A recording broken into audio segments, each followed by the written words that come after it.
सरकार के वित्त मंत्री रामेश्वर उरांव जी के द्वारा 101 करोड़ का बजट आज पेश किया गया झारखंड विधानसभा में, और हम यहाँ उपस्थित हैं दो मेहमानों के साथ। आपको बताते चले कि हमारे साथ भारतीय जनता पार्टी से एसी मोर्चा प्रदेश मंत्री सदर विधायक प्रतिनिधि विशाल वाल्मीकि जी हैं, और दूसरे मेहमान हमारे जो हैं वो कांग्रेस से हैं, पहले महानगर अध्यक्ष रहे हैं, उसके बाद अभी जिला महासचिव हैं मनोज नारायण भगत जी। आपका स्वागत है, आपका हर्षित टीवी पर स्वागत है। हर्षित टीवी का हम अभिनंदन और वंदन करते हैं, प्रदीप पाठक जी का भी वंदन करते हैं। सर, हम लोग जो चर्चा में यहाँ बैठे हैं, आज विधानसभा के पटल में रामेश्वर उरांव जी कृषि, स्वास्थ्य और शिक्षा के क्षेत्र में बजट पेश किए, और पूरा भारी भरकम बजट है, और साथ साथ टीएटी पास जो प्रशिक्षित शिक्षक हैं उनको भी मानदेय 50% का घोषणा किए। साथ साथ पारा शिक्षक को अब जो है सहायक प्रधानाध्यापक के नाम से भी जाना जाएगा। तो ये तो बात हुई, लेकिन इस विषय पर बीजेपी क्या सोचती है, आपसे जानना चाहेंगे। देखिए, इस विषय में पहले तो हम ये हेमंत सोरेन की सरकार बीजेपी को हमेशा लोग यही बोलता है कि शायद सत्ता का विरोध करते हैं, जिसकी सत्ता है राज्य में। लेकिन हम लोग जो इस बजट में जो आंकड़ा जो आप जैसे बताते हैं 101 करोड़ जो है जो बजट पेश किया गया, जो हिंदू धर्म के अनुसार जैसे 11 रुपया 21 रुपया, उसी प्रकार 101 करोड़ रुपया जो इन्होंने बजट पेश किया, इसके लिए बधाई हम देते हैं हेमंत सोरेन की सरकार को। लेकिन जो राज्य की जितनी भी जनता है या फिर देश की भी जनता की बात करें, और जब राज्य सब बजट जब पेश होता है तो उसको बहुत सारी उम्मीदें होती है उस बजट से।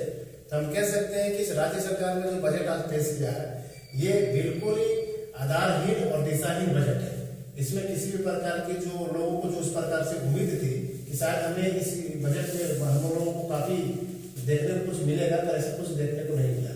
जिस प्रकार से हेमंत सोरेन ने हमेशा अपने चुनाव में जो वादे किए थे कि युवाओं को हम 5 लाख नौकरियां देंगे, उसमें भी किसी प्रकार का इसमें देखने को नहीं मिला।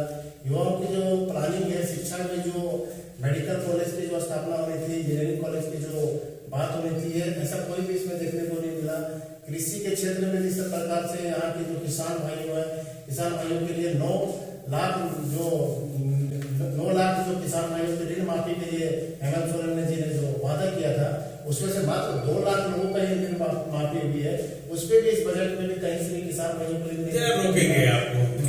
मनोज जी, आपका झारखंड मुक्ति मोर्चा से अलायंस है और आपकी सरकार है, और बीजेपी आपके जो बात है, आपके जो बजट है, उसको तो सीधे से नकार दे रही है। आप तो कहीं कुछ नहीं कर पा रहे हैं। भाजपा का कथनी और करनी विगत सालों में, जैसे ये रोजगार का बात बोले, 7 साल से केंद्र में इनकी सरकार है, और प्रत्येक वर्ष युवाओं को 2 करोड़ रोजगार देने का इन्होंने वादा किया था। 14 करोड़ रोजगार क्या इन्होंने दिया? जी नहीं, उल्टे इनके आने से रोजगार की संख्या में घटोतरी होगी और बेरोजगारों की संख्या बढ़ गई। आज हम लोग बजट पर आते हैं। आज हम लोग का बजट 2022-23 है। हम लोग का आदरणीय माननीय पूर्व प्रदेश अध्यक्ष और वित्त मंत्री श्री रामेश्वर उरांव जी ने जो बजट 1,01,101 करोड़ रुपया, जो सूद होता है 101, उस अंक को मानते हुए और योजना प्रस्तुत की। और सबसे बड़ा बात है कि इस जो बजट पेश किया गया, किसानों, गरीबों, सिंचाई करने वाले हर लोगों को लाभ देने का कार्य किया गया। अगर आप इससे सिलसिलेवार ढंग से अगर देखेंगे और समझेंगे तो आप ये पाएंगे कि हर क्षेत्र को इन्होंने मजबूती से उसका विकास करने का प्रयास किया। किसानों का देखे होंगे, जो गोधन जो हो जाता है, पशु जो गोबर देता है, उसको खरीदने के लिए पशुपालन योजना इन्होंने लाया है। आंगनबाड़ी में इन्होंने 15 लाख गरीब कंबल देने का भी इसमें प्रावधान किया गया है। और इन्होंने बोला कि रोजगार गरीबों के लिए, मतलब रोजगार को इनको प्राप्त करना, रोजगार के लिए कुछ नहीं किया गया। इनको हम बताना चाहते हैं कि इन्होंने शिबू सोरेन के नाम से एक योजना शुरू किया गया जिसमें बच्चों को पढ़ाई के लिए 10 लाख रुपया बहुत कम इंटरेस्ट में और बिना गारंटी का लोन देने का प्रावधान किया गया। क्या आज तक अभी तक किसी भी सरकार ने यह कार्य किया? इसके लिए हम हेमंत सोरेन और महागठबंधन की सरकार को साधुवाद देना चाहते हैं कि इन्होंने युवाओं के लिए, किसानों के लिए, गरीबों के लिए ये सोचने का काम किया। लेकिन दरअसल मनोज जी, आप तो कह रहे हैं कि युवाओं के लिए हेमंत सरकार ने जो हेमंत अपने भाषण में जब चुनावी रैली था युवाओं के लिए नौकरी की बात कर रहे थे, लेकिन देखने को तो नहीं मिल रहा है। 2 साल अब देखे होंगे कि हम लोग कोरोना में पूरा साल बर्बाद हो गया और अभी आए दिन अब रेगुलर अब टीवी पर यह हेमंत सोरेन का सरकार का हर मंत्री और विधायक हम देखते हो कि ये साल हम लोग का नियुक्ति का वर्ष है और हर हालत में नियुक्ति पूरा किया जाएगा। इसके लिए आप देखे होंगे कि बहुत सारा योजना इस प्रावधान किया गया बजट में। लड़कों के इंजीनियर और मेडिकल पढ़ने के लिए एक रूम का निर्माण भी किया जा रहा है रांची में, जिसमें बच्चे फ्री ऑफ कॉस्ट वहां पर अपनी स्टडी करेंगे। वाल्मीकि जी, ऐसा है कि तो बहुत लंबा चौड़ा कर रहे हैं, लेकिन नजर आपको क्या आता है क्या नहीं आता है? हम ये कहना चाह रहे हैं, वो बताइए। जैसा कि हमारे भगत साहब ने कहा, बहुत अच्छा उन्होंने बात कही। मैं तो खुद कह रहा हूँ कि हेमंत सोरेन की सरकार सिर्फ घोषणाओं की सरकार है। इन्होंने घोषणा तो की है, कुछ ऐसी चीज है जिसकी आज घोषणा देखने को मिला है, लेकिन मैं अपने मित्र को बताना चाहूंगा, बड़े भाई को, इन्होंने पहले की जो हेमंत सोरेन ने जो घोषणा की है क्या वो आज तक धरातल में आई है? हम लोगों ने 2 लाख क्या वो घोषणाएं अभी तक धरातल में आई है? हेमंत सोरेन जी ने जब चुनाव के समय ये वादा किया था कि हमने 300 यूनिट जो है इस बार यहाँ की जो गरीब जनता है उनको 300 यूनिट फ्री में देंगे। फिर उसके बाद जब कुछ 3 साल तक ये नारा चला, उसका 100 यूनिट पे है कि 100 यूनिट बिजली हम फ्री देंगे। आज के बजट में आपने देखा होगा कहीं भी इस विषय पर जिक्र नहीं, आज इस विषय में जिक्र है। 100 यूनिट बिजली उसको फ्री सब्सिडी के रूप में किसान को, गरीब को, जो उसल है जिनको जरूरत है उसको फ्री ऑफ कॉस्ट दिया जाएगा। आज के बजट में प्रावधान किया गया। इससे पहले 300 यूनिट की बात आप कर रहे हैं और झारखंड सरकार की जो हेमंत सोरेन की सरकार है उनकी कथनी और करने में किसी प्रकार का भी फर्क नहीं है। हम लोगों ने कांग्रेस की घोषणा पत्र में घोषणा किया था किसानों को 2 लाख हम माफ करेंगे। पिछले सत्र में हमने 50,000 किसान हम लोग 2,500 किसानों का हमने लोन माफ किया। बाकी जो 3 साल बचा हुआ है उस 3 साल के पीरियड में हम लोग बाकी 1.5 लाख भी माफ करेंगे। क्या आज के बजट में ऐसा नहीं? तो देखें आज के बजट में हम लोग किसान माफ करने का हम लोग योजना लाए हैं। बल्कि ज्यादातर विभागों को आप लोगों ने जो सरकार की जो गठबंधन की जो सरकार है, ज्यादातर विभाग का जो बजट है बल्कि उसको भी कम कर दिया है। तो हम इस सरकार से क्या उम्मीद कर सकते हैं कि सरकार इस राज्य के विकास के लिए कुछ ऐसा कुछ करेगी, यहाँ की गरीब जनता के लिए, यहाँ के जो आदिवासी जो खास करके आदिवासी समाज के लोग हैं उनके लिए कुछ करेगी? आदिवासी समाज में इन्होंने तो वोट तो लिया, क्या उस समाज के जो कल्याणकारी विभाग है, चाहे वो आदिवासी विभाग हो चाहे कल्याण विभाग हो, उसके संबंध में कोई भी इस बजट में चर्चा नहीं की गई। ये सबसे बड़ी दुर्भाग्य की बात है। साथ ही मैं एक बात और आपसे कहना चाहूंगा कि हेमंत सोरेन की सरकार सिर्फ इस राज्य में तुष्टिकरण की राजनीति कर रही है, सिर्फ एक समुदाय विशेष को फायदा उठाने के अलावा ये दूसरा कोई भी कार्य करने में पूरी तरीके से विफल है। पूरा विफल बता रहे हैं, आप समझ रहे हैं बात को? ऐसा है अगर कुछ बातें हैं, कुछ बातें हैं, इसको समझना होगा। आज के जो युवा पीढ़ी है वो क्या मांगते हैं? रोजगार है ना। दूसरा चीज है व्यापारी क्या मांगते हैं? सुरक्षा। हजारी बाग या पूरे झारखंड की बात करें, जमीन की स्थिति क्या है? आपके जो एसपी हैं वो खुद कहते हैं कि जमीन के बारे में हम दोनों पक्ष में किसी को रोक नहीं सकते। अगर कोई पार्टी काम करा रहा है तो हम नहीं रोक सकते हैं, इसलिए हमको ऑर्डर लाइए कोर्ट का, तभी रोक सकते हैं। ऐसे स्थिति में जो गरीब गुरबा है जिसका जमीन लुटा रहा है, अब आप बताइए वो कहां जाए, किससे ऑर्डर ले?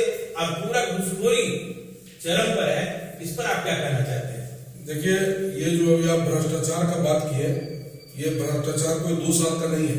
2 साल पहले रघुवर दास के सरकार में आप जाइएगा सीओ पास नोटिशन कराने के लिए या पंचायत सेवक पास कहीं पर भी कोई भी कार्य कराने के लिए जाइएगा तो क्या आप पहले के क्या व्यवस्था था?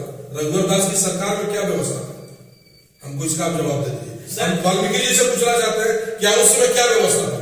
देखिए, मेरे से पूछने से कोई फायदा नहीं है। मैं तो बोल रहा हूँ झारखंड की जनता इस बात की भाजपा का एकमात्र आरोप यही है कि भाजपा सिर्फ हर काम में झारखंड सरकार का नुक्ताचीनी का काम करने का प्रयास करती है और ये सरकार समझ लीजिए इन लोगों का जो केंद्र सरकार है वो किसी प्रकार का सहायता राज्य सरकार को नहीं कर रहा, जीएसटी का पैसा नहीं दे रहा है, केंद्रीय सेस नहीं दे रहा है, डीबीसी का पैसा बाकी रहता वहां का केंद्रीय सेस में पैसा काट देता। क्यों भाई? इसके पहले रघुवंश की सरकार थी, उसमें 5,000 करोड़ रुपए बाकी था, लाइन नहीं कट रहा था। और 2200 करोड़ रुपए लाइन कट रखा है, इसलिए कट जा रहा है कि डबल इंजन की सरकार नहीं है। डबल इंजन सरकार की सब खून मापता।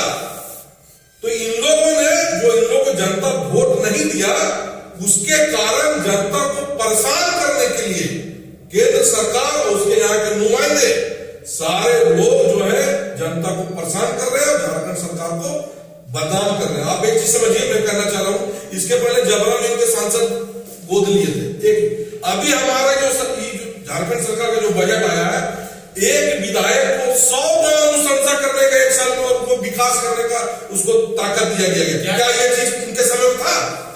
क्या कहना चाहते हैं? बहुत इल्जाम लगा रहे हैं। देखिए, इल्जाम इनका तो काम इल्जाम लगाना, क्योंकि सत्ता में है तो जनता के कोई काम तो अभी फिलहाल हो नहीं रहा है इनसे। तो ये एक एजेंडा बनाए हुए कि अगर ये हम काम नहीं कर पा रहे तो सीधे केंद्र सरकार ने कर दे। इनके जो हेमंत सोरेन की जो सरकार में कह सकता हूँ, मुख्यमंत्री खुद, आप हजारीबाग में कोयला की लूट आप खुद देख रहे हैं। ये हेमंत सरकार जो है बालू पे लूट बचा के रखी है। कभी आप लोगों ने आवाज उठाया विधानसभा में? कभी आप लोगों ने आवाज उठाया? संपदा में लूट बचा के रखी है। मेरे समझ में नहीं आता, इस राज्य में इतनी खनिज संपदा होने के बाद भी, जबकि हमारे ओजस्वी प्रधानमंत्री नरेंद्र मोदी जी की केंद्र सरकार की जितनी भी योजना है, आप धरातल में देखेंगे उसमें काम भी हो रहा है, इम्प्लीमेंट भी हो रहा है, लेकिन राज्य सरकार की कोई भी योजना आपको धरातल में नजर नहीं आएगी। सिर्फ आपको मीडिया में इन्होंने कहा मेरा काम है पूछना, जरा आप इनसे भी पूछ रहे हैं। आप तो कह रहे हैं कि केंद्र सरकार से बहुत सारे काम है। हम हजारीबाग की बात करते हैं, होमगार्ड अभ्यर्थी बैठे हुए हैं धरने पे, सदर विधायक क्या प्रतिनिधि हैं, आप वहां सदर विधायक कितने दिन गए? देखिए, आप खुद अखबार प्रेस में मीडिया में, और आपके खुद अखबार में ये न्यूज छपी है कि लगातार अपने जो हमारे माननीय जो मनीष जायसवाल जो स्थानीय विधायक जी है, वो लगातार उनकी बात को लेकर के आवाज उठा रहे हैं, उनसे मिलने के लिए खुद वो गए 2-3 बार। आपको अखबार, आपके अखबार में, आपके न्यूज चैनल के माध्यम से तो लोग जान रहे इस चीज को। आपके सवाल था, पूछ तो रहे हैं, आपको तो बात करने का मौका ही दे रहे हैं। मैं नहीं लगा रहा हूँ, मैं आपसे पूछ रहा हूँ। आप गवाह इस चीज के, हमारे विधायक जी इसमें गए और उनकी मांग को लेकर के प्रमुखता से डीसी उपायुक्त महोदय से बात रखी, राज्य सरकार से उनकी मांग को लगातार पूरा करने का प्रयास किया जा रहा है। लेकिन राज्य सरकार गहरी गूंगी और लड़ी सरकार कह सकते हैं कि ये सरकार जनता के लिए नहीं है, बल्कि खुद के फायदे के लिए सरकार बनी हुई है। आज देख लीजिए, वो होमगार्ड ही नहीं, बल्कि लगातार यहाँ के जितने लोग भी हैं जो गरीब है, गुरबा है, आदिवासी, दलित है, पिछड़ा है, सारे लोग, किसान है, बेरोजगार है, सारे लोग त्रस्त है इस सरकार से। ये तो कह रहे हैं कि पूरा त्रस्त है। इन्होंने देखा होगा पिछले 2 साल में पारा शिक्षक इनके हाल में कितने बेहाल थे। आज हेमंत सोरेन ने उसको इज्जत देने का प्रयास किया। पारा टीचर को आज के समय में अध्यापका का पोस्ट मिलने जा रहा, और आपको जानकारी इस बजट में 42,000 टैब उनको दिया जा रहा है। ये बहुत बड़ा चीज है। और पारा शिक्षक का वेतन बढ़ा दिया गया, अपग्रेड कर दिया गया, सारा चीज। लेकिन इन्होंने पारा टीचर का सिर्फ शोषण करने का प्रयास किया। ये कहते हैं कि केंद्र का योजना है बहुत अच्छा इंप्लीमेंट हो रहा है। सामने वाला रेलवे का स्टेशन है 2000, यहाँ क्यों जनता को ढोने के लिए रेलवे लाया गया था कि कोयला को ढोने के लिए लाया गया? हम ये जानना चाहते हैं। आपके मुखर प्रेस रिपोर्टर है, यहाँ जो रेलवे स्टेशन का निर्माण किस काम के लिए लाया गया? इनकी सरकार, इनके सांसद, इनके केंद्र में रेलवे मंत्री, इनकी सरकार क्या सिर्फ उससे कोयला ढोएगा? एक वहां चलने के लिए गाड़ी नहीं लगाया इन लोगों ने। मतलब जनता का जिस बोल के रेलवे स्टेशन का यहाँ निर्माण कराया गया था, जनता तो खून की आंसू हो रही है। उन्होंने कल एक वाकया बता रहे थे, हमारे संपादक महोदय जो थे वो इस कवर किए थे कि हजारीबाग रेलवे स्टेशन और हजारीबाग टाउन स्टेशन दोनों में एक व्यक्ति फंस गया, बगोदर से चला आया यहाँ तक, और उसको ये जानकारी नहीं थी कि ये हजारीबाग रेलवे स्टेशन नहीं। तो एक गिरिडीह में है हजारीबाग रेलवे स्टेशन, नाम हजारीबाग रेलवे स्टेशन।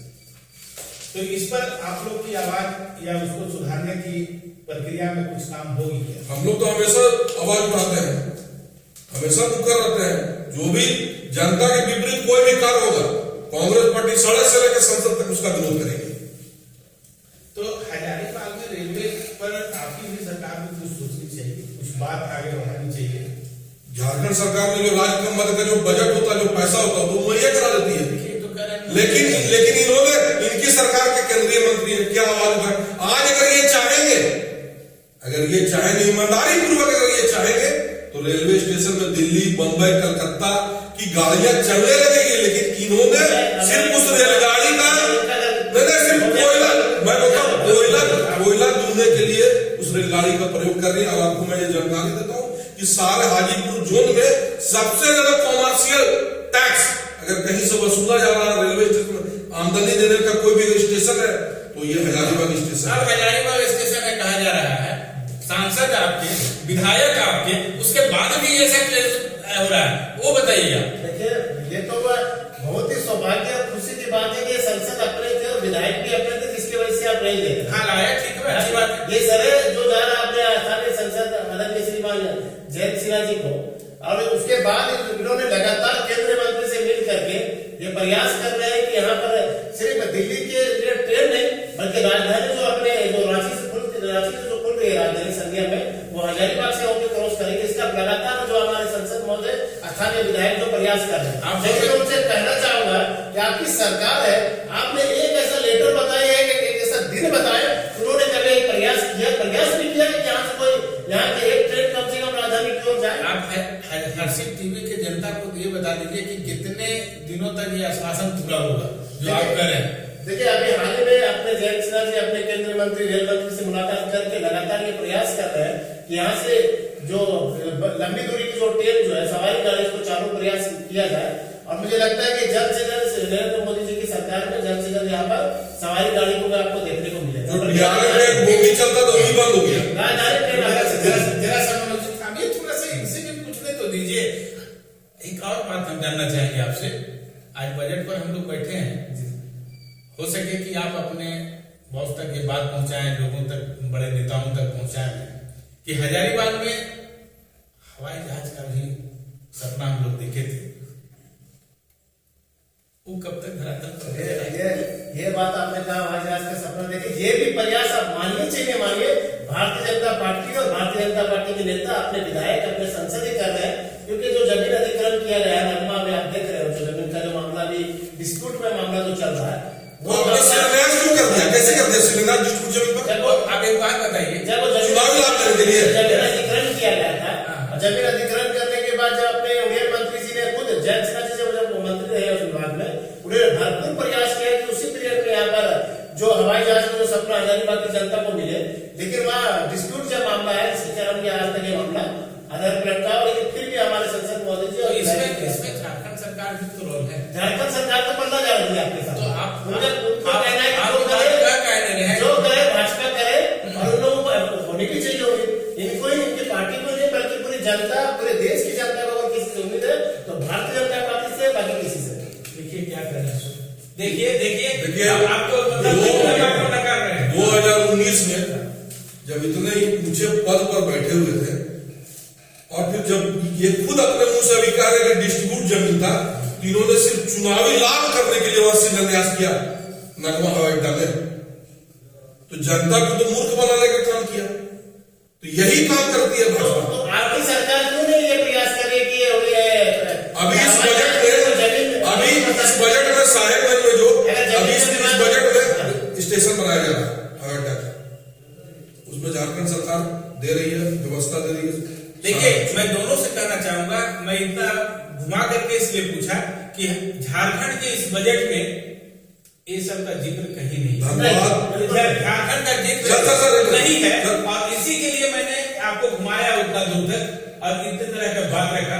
आप बजट में आपको बताइए कि क्या क्या खूबी है खास करके। धनबाद, रांची और टाटा, ये तीनों महानगर में सिटी बस चलने का प्रावधान है, जिससे हर गरीब लोगों को, बेरोजगार लोगों को, बच्चा स्टूडेंट को, सबको फायदा हो। क्या इनकी सरकार ने ये जो सुविधा को इसके पहले लाए थे? जी, अजूबा की सरकार इन्होंने बंद करने का काम किया। लाया था आपने नगर निगम की जो इन्होंने बंद करने का काम किया। जो बस चली सिटी बस, आप खुद जानते हैं, वो पहली योजना हमारी भाजपा की सरकार ने उस योजना को लाया था, जब हेमंत सोरेन की सरकार ने तब उसे बंद किया। आज इन्होंने कोई काम पिछले 5 साल नहीं किया, जिसलिए जनता इनको 25 सीट पे ले आई। इसी तरह इनका रवैया रहा तो 10 से नीचे आ जाएगा। भारतीय जनता पार्टी जो हमारे देश के प्रधानमंत्री नरेंद्र मोदी जी ने का नारा है, सबका साथ सबका विकास। लेकिन हेमंत सोरेन जी की जो सरकार एकदम डंके की चोट पर इस राज्य में तुष्टीकरण की राजनीति कर रही है। अपने हाल ही में आपने बरी में जो घटना घटी, रुपेश पांडे जी की जो घटना हुई, जिसमें उनके परिजनों ने लगातार मांग की कि सीबीआई जांच से उनके हत्यारों को गिरफ्तार करे। मॉब लिंचिंग की घटना करे थी जो झारखंड में सिमडेगा में आपका जाकर के प्रधान जी का जो डेथ हुआ, और ये अभी जो बरी में अपने जो रुपेश पांडे जी की जो डेथ हुई। अब यहाँ की जो सरकार है इस घनघोर अपराध को छिपाने के लिए पूरे 4 दिन तक हजारीबाग के नेट को बंद करके रखा। हजारीबाग पूरी तरीके से इन लोगों ने कह सकते हैं 0 पॉइंट पर लाने में एक सरकार ने काम किया। आज तक इस सरकार ने जवाब देना भी नहीं समझा कि आखिर इन्होंने ऐसा क्यों किया। देखिए, आज तो बजट पर विशेष चर्चा है, लेकिन फिर भी आपकी बात को थोड़ा सा ले लें, क्या कहना चाहते हैं? सबसे पहले तो हम कहना चाहेंगे, सावर महेश्वरी हत्याकांड, इनकी सरकार में ये घटना हुआ, क्या इन्होंने कभी विधानसभा में आवाज उठाने का काम किया? क्या सीबीआई जांच करने का काम किया? राजू सिंह हत्याकांड, कटकम साइड में दीपू सिंह हत्याकांड, 2 बच्चों का अगवा हो गया, क्या उनके बारे में आवाज उठाया गया? बिल्कुल नहीं। ये सिर्फ ये सांप्रदायिक मुद्दा को लाना चाहते हैं और सिर्फ वोट की राजनीति करना चाहते हैं। नहीं मनोज जी, वो ऐसा किए वोट की राजनीति इस राज्य में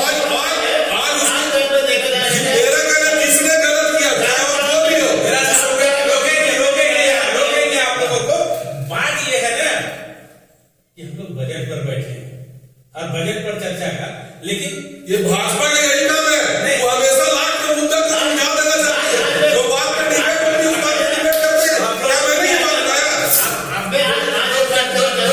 मैंने ये बात बताया। कल ये कैसी घटना घटी मोराबादी में, शायद आपको 2 मिनट का मतलब मौन भी रखना है। इसमें सरकार ने सब अपने आप को 700 किसान मर गया, इनका प्रधानमंत्री ने जानना कुछ नहीं समझा। जूस में से 700 किसान मर गया, इनके प्रधानमंत्री ने मृत्यु हो रही है, बात कर रहे हैं।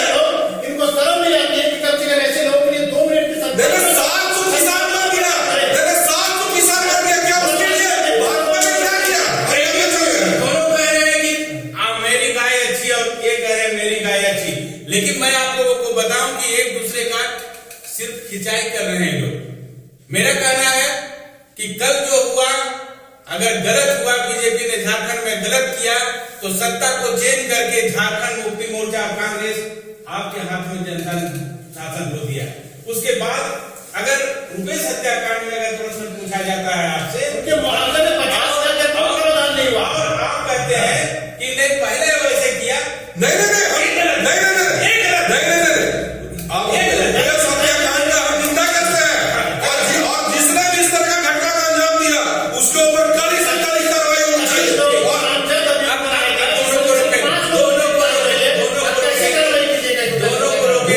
रुपेश हत्याकांड में रुपेश ने हमारा भाई है, किसी माता का कोई बेटा है, जो आदमी भी उसके साथ किया है उस आदमी को कड़ी से कड़ी कार्रवाई होनी चाहिए। तो मीडिया चैनल अखबारों में ये बात बोल सकते हैं, लेकिन 25 लोग अभी कहाँ गए हैं?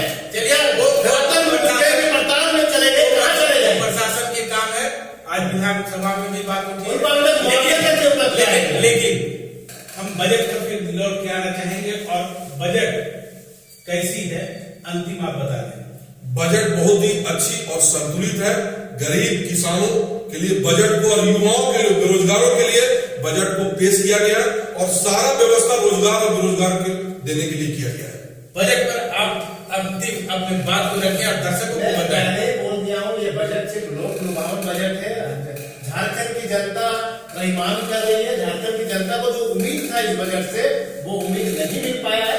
मैं कह सकता हूं कि हेमंत सोरेन की सरकार बहुत जल्द इनका जो जवाब जो यहाँ की जनता देने वाली है, 2024 में इनको पता चलेगा ये आपका बजट कैसा था और कैसा नहीं था।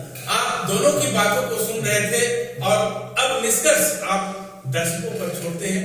आवाज डेली हर्षित टीवी पर फिर ऐसे ही कुछ मुद्दे लेकर के हम आएंगे। तब तक नमस्कार, सत श्री अकाल। नमस्कार।